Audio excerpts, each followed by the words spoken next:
Welcome to SacTown Talks. Today we have Fred Topel with the California Freelance Writers to talk a little bit about AB5. Fred, how you doing? And tell us who you're with. I'm good. Thanks for having me. I'm a co-leader of California Freelance Writers United. We're a grassroots organization of California-based writers, editors, photographers, videographers,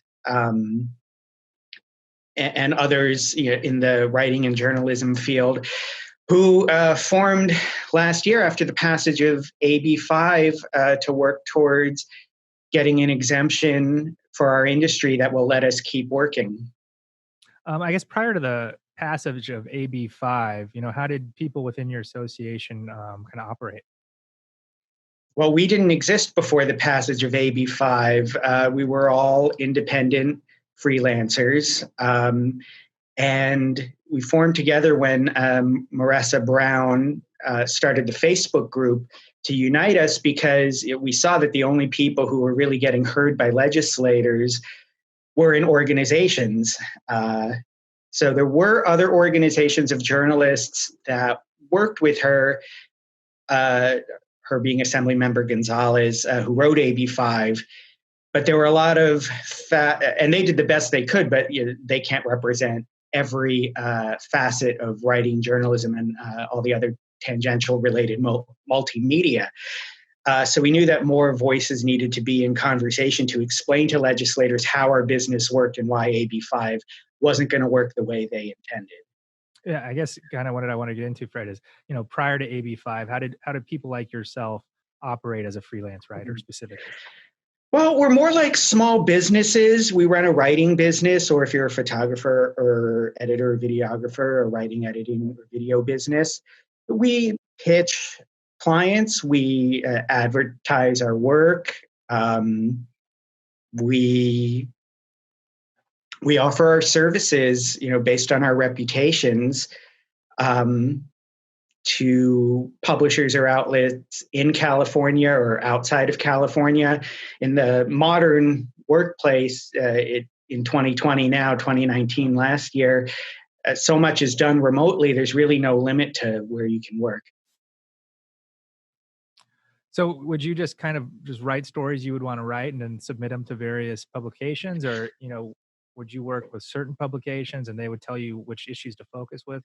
Yeah, not in the order you suggest. I mean, most of us probably have a beat. Like mine is primarily entertainment, although I branch out in other sort of topics too. And we have clients we work with every month, so we know what they publish.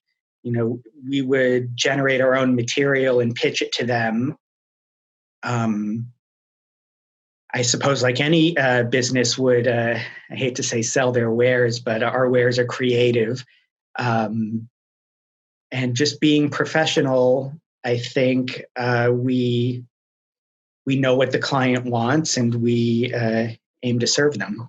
Yeah. So I guess how long have you been in the writing business, and kind of what kind of topics have you covered in the past? I have been in it for over 20 years, since 1999. I focused on entertainment, covering film and television, and I've branched out in covering things like employment, job searching tips, medical breakthroughs, historic sites and movie theaters. So a little tangentially related to entertainment. And I guess, what outlets would your work be published in? Well, I promised my outlets that I would keep my CAFWU activism separate from them, so I don't want to call out any by names, but I've been a freelance journalist this whole time and always worked for a slate of different clients, which I could say in the past has included About.com, Crave Online, eOnline, Hollywood.com, entertainment sites like that. Okay, interesting.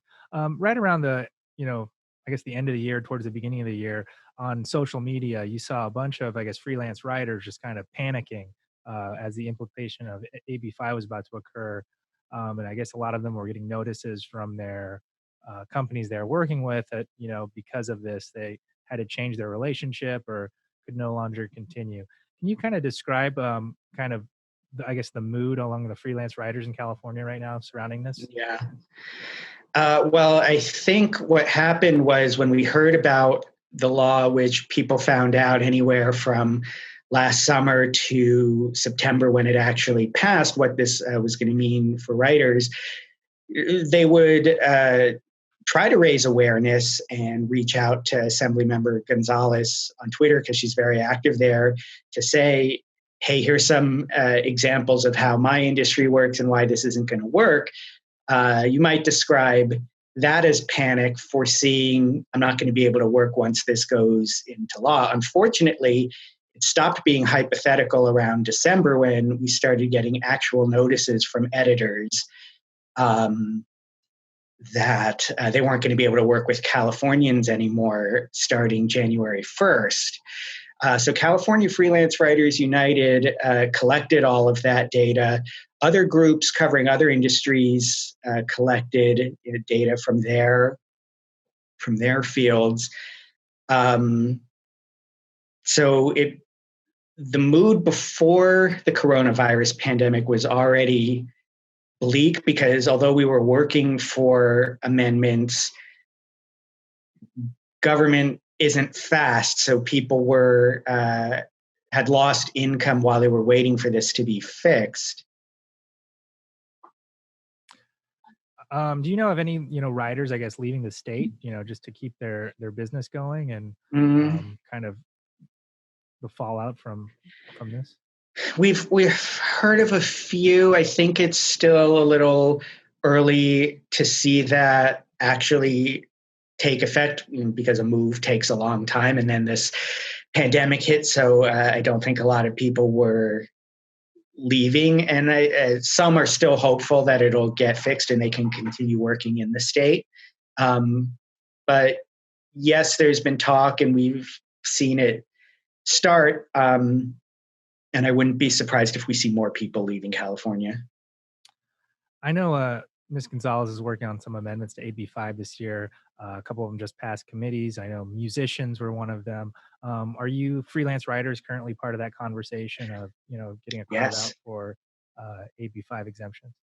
Yeah, most of our work in the past year has been focused on the exemption that ended up being AB 2257, which, to Assemblymember Gonzalez's credit, she did introduce this amendment for writers and musicians with the language that both groups agreed upon. And she's interested in making this an urgency vote, which, if it passes, it can go into effect as soon as it's signed into law, which could be as early as June, I believe, so that writers and musicians at least won't have to wait until January 1st of next year. Okay. There's another amendment bill, AB 1850, that will deal with other industries too that are unfortunately not ready with finalized language yet. So that would go through the normal session and hopefully get other industries back to work by next year. I guess, can you kind of get into some of the details of why you feel Mhm. freelance writers should be exempt from AB5? Like, what is unique about your job specifically?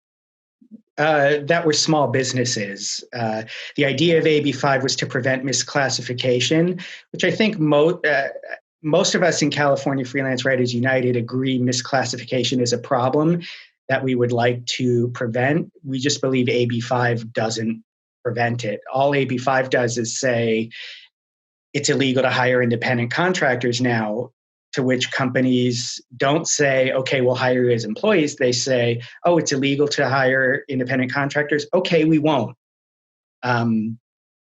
So it's the nature of the industry of journalism. Journalism's always relied on freelance writers to complement staff, to share the load.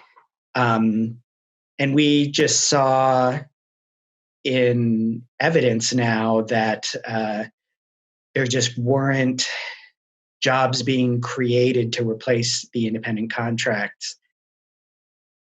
And there were some, you asked for details. There's some details about the first version of an exemption for journalists that really just showed they didn't understand how the business worked. They were very focused on newspapers and newsrooms.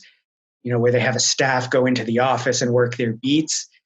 And I'm sorry, but in 2019 and 2020, that's a very outdated impression of journalism. It was clear the legislators, from the assembly on up to the governor's office, had no idea what the digital marketplace was like, how many people were writing online and doing journalism online. And that includes editors, photographers, and videographers for multimedia. Right. So it's been a very slow process of educating legislators on what exactly our business entails, whether that's doing very quick news pieces that take less than 20 minutes, or being free to go cover an event. That would be before the stay-at-home orders, obviously. Do an intense research story. There's so many different types of coverage that the original language, which was up to 35 submissions, and after that you're an employee, just did not make sense for our business. So again, to Assemblymember Gonzalez's credit, she did listen to us, and the new language includes our proposal, which it gets rid of the submission cap. That was the most important thing. If AB 2257 passes, there won't be a limit on 35 submissions. It'll use a different criteria to determine who is legitimately a freelance journalist and who should be employed. One of our proposals was part of that criteria should be you work off-site from the company and use your own equipment, is that is part and parcel to most freelance journalists who are independent. And there are several other criteria that just add more nuance to what a freelance journalist does. I guess other than AB5 and this kind of carve out, now that you guys have come together, are there some other items that you guys are looking to address? Oh, yes. Our work is not done when AB 2257 passes. And even getting it passed as an urgency will require a 2/3 vote. And that could be a challenge to get that. But unfortunately, in California, there's so many other industries affected. We're committed to amplifying other industries and helping them work out fixes for their industries. And we focused on journalism because that's our area of expertise. We know we're not experts in the other industries, but anything we can do with sharing our experience working in advocacy for the last year and getting through to legislators, we're willing to help with. Unfortunately, there's also a national version we have to turn our attention to. The PRO Act also includes the language of the ABC test, which do your viewers know the ABC test? Yeah, I guess, it'd be that AB5 is. Ran down that. Yeah.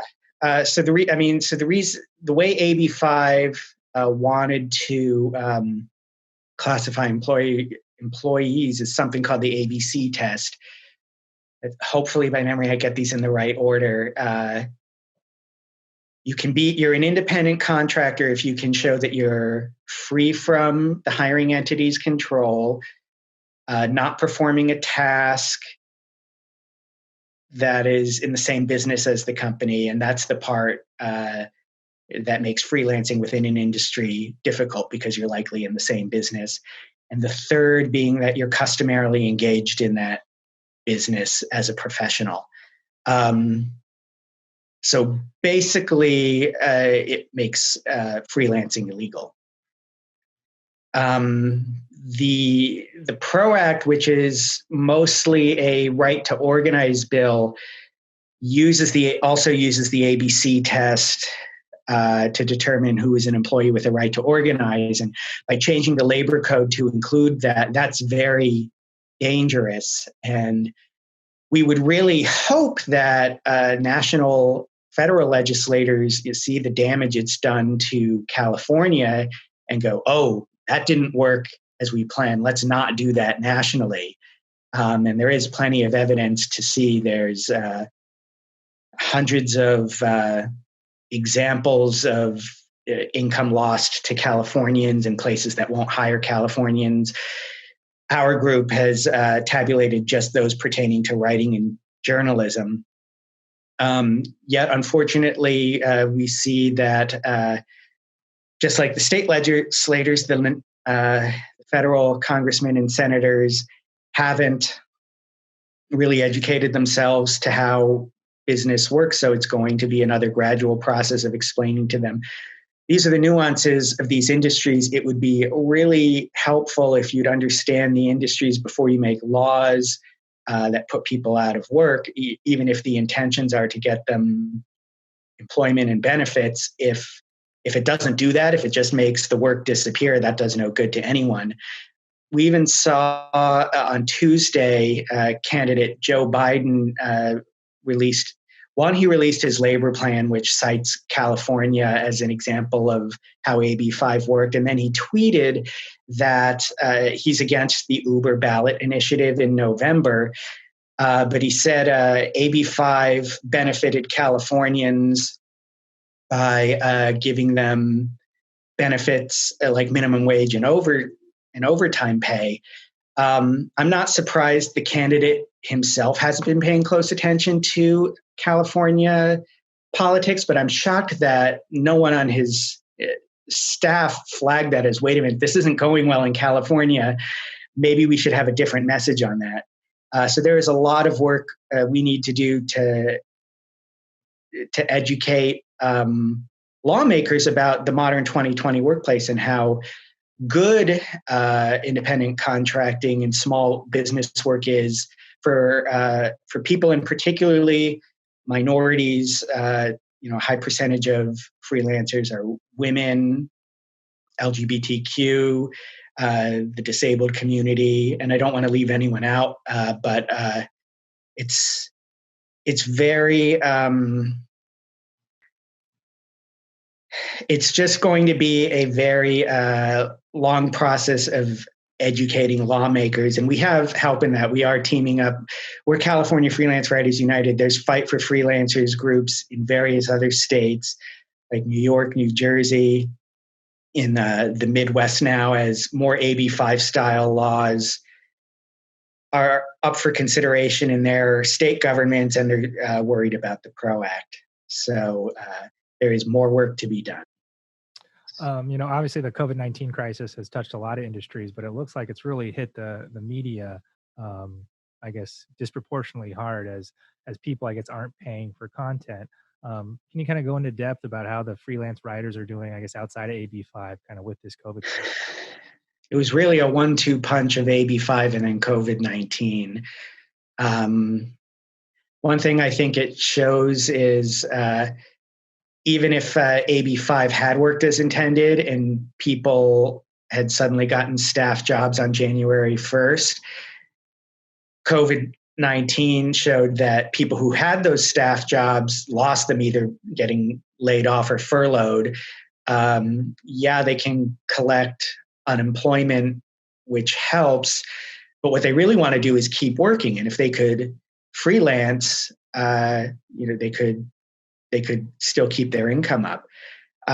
So at a time when people were confined to their homes, and writing and journalism is the sort of job that could be done from home, unfortunately, a lot of people were also blocked from doing that by AB 5. And that doesn't just go for writers in the media. I mean, there were lots of other professions that could have been working from home, that could have even been helping the medical community. We saw some independent nurses and people in the medical community, and even interpreters who might be needed to interpret between non-English speaking patients and English speaking doctors, that couldn't do that because the hospitals in question couldn't just hire them as an employee for one patient.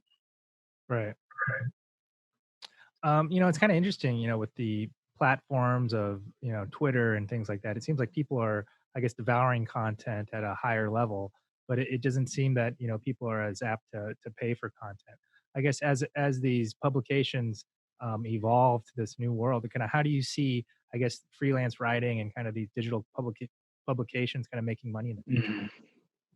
Well, that's a much bigger question that we've been dealing with long before AB 5. I mean, I survived the first dot-com boom when I started as a journalist. Websites were thriving, and then the bottom fell out, and everyone was like, well, no one can ever make money on the internet again.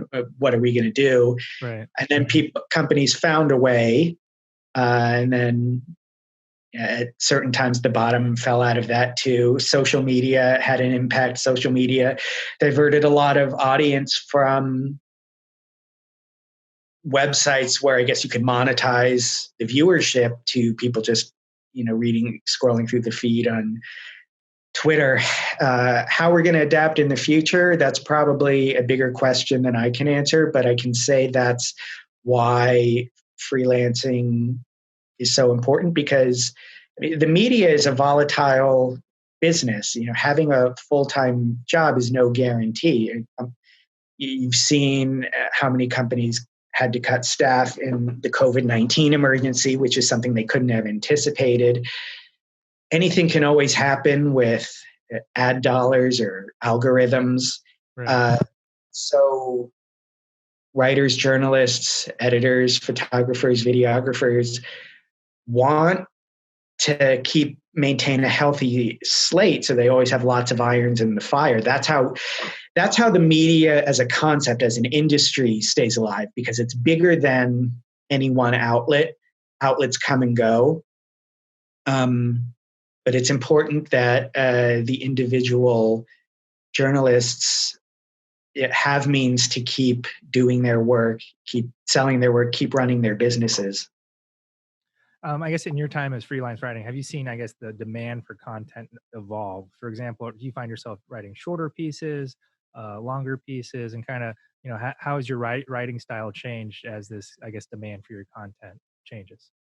It's funny. I've seen both. Obviously, there's a lot more short form writing.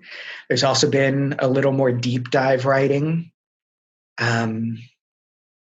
I suppose it depends on the subject. If it's something everyone's writing about, the news of the day, it can be short. If it depends on the audience. Like if it's a content that people are likely going to read on their phone, it's probably going to be short. But there are chances to, if someone's really interested in a subject and is willing to sit there and read the whole thing, you could do a deep dive on it. Yeah, and it's kind of interesting. You said you did a lot of entertainment. I look at a lot of these sports writers with Twitter today. It seems like they feel like they have to get like an article out every day, and it's kind of like this machine gun firing Oh, of well, I new mean, articles. one article a day would be luxurious. Oh wow, I'm talking like 5 or 6 to 8 stories a day.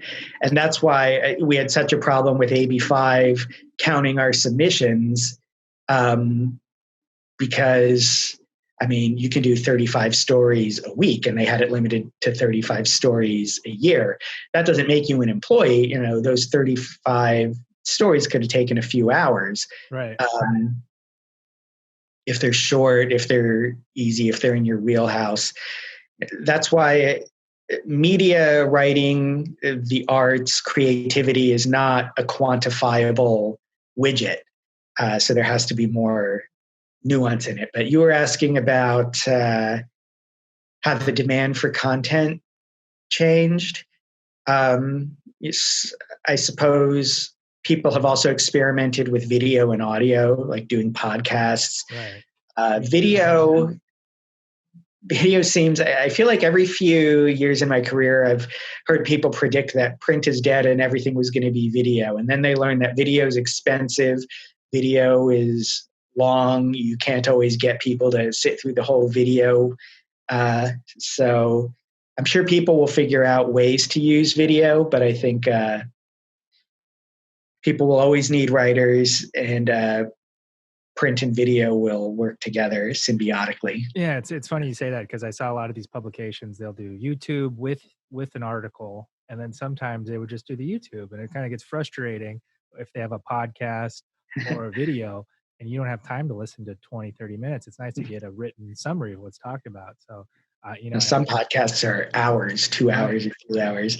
I remember a few years ago, MTV made a big announcement that they were pivoting to video and they fired a lot of their writers. That lasted about 6 months and they realized they couldn't sustain it. Yeah, now you don't see a music video on MTV anymore. how how things change. Well, Fred, thank you so much for joining us. I guess is there anything else you want to touch on before we go?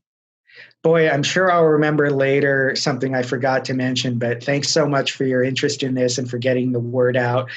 The important things right now are to let people know what AB 2257 is and 1850, hopefully encourage their legislators to vote yes on it as an urgency. Know that our work is not done. We're going to continue working for other industries where we can and on the national level. Um, and I really hope this is a teachable moment for everyone in government to to understand the industries they're regulating, so that hopefully people don't have to fix it after the fact. Exactly. Well, thank you so much, and we'd love to have you Oh, back thank on to you. talk about the entertainment industry sometime if you have it. Okay, All right. Thanks, Fred. Have a good one. you're welcome. Are called dreamers.